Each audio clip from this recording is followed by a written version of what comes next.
Everyone is talking about Tesla versus BYD. Price, range, performance. You've heard all of that already. But nobody is telling you what actually matters after you buy the car. Because the real difference between Tesla and BYD doesn't show up on spec sheets. It shows up months later, when you actually live with the car. Let's start with something most people ignore: charging behavior. Not speed, behavior. Tesla drivers usually follow a simple routine. You plug in, the system finds chargers automatically. Payment is seamless. Everything is integrated. Now compare that with BYD. In many regions, you rely on third-party charging networks.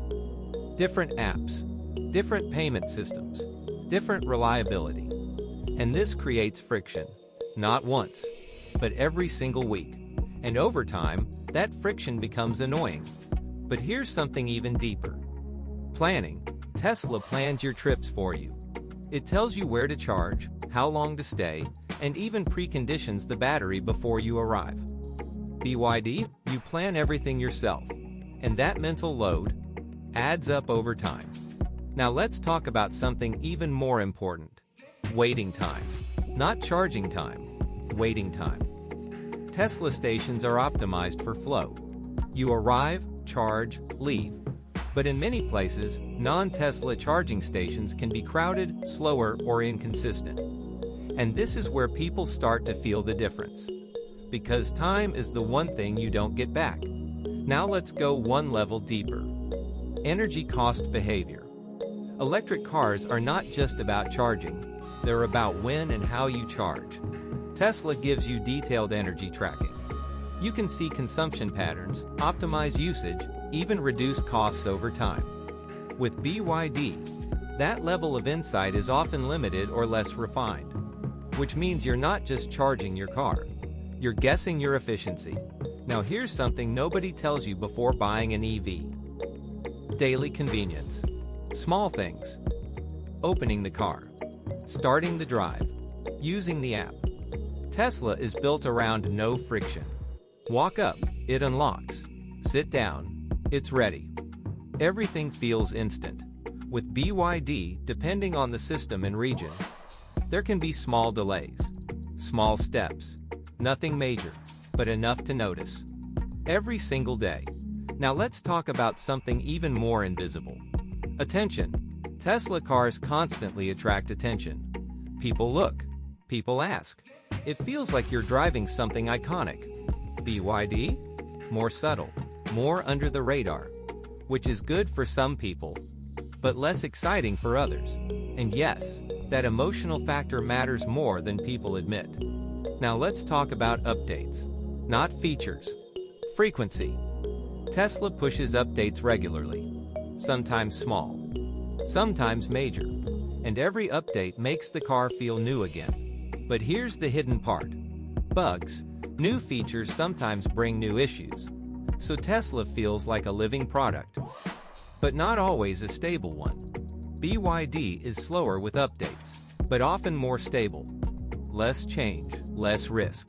So the question becomes, do you want innovation or stability? Now here's something very few people think about. Data? Yes, data. Tesla collects a massive amount of driving data and uses it to improve the system. Autopilot, efficiency, safety, everything evolves.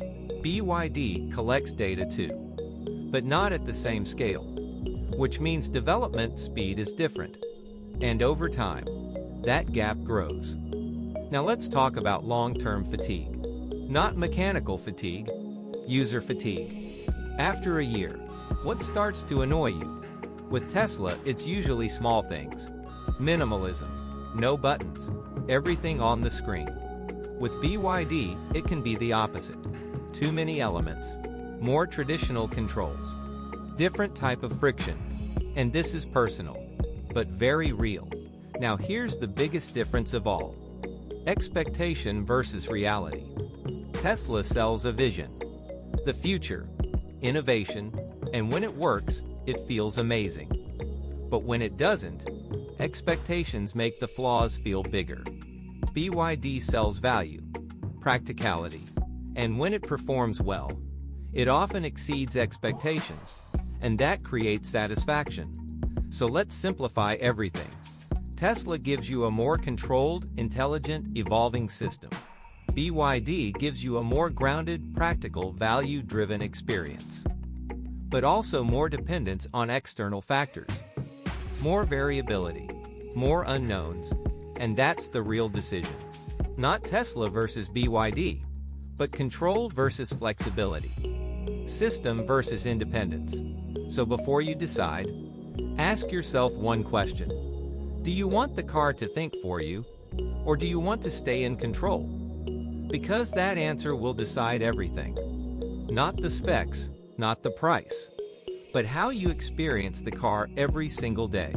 So choose carefully, because the difference is not in the car, it's in the lifestyle you choose.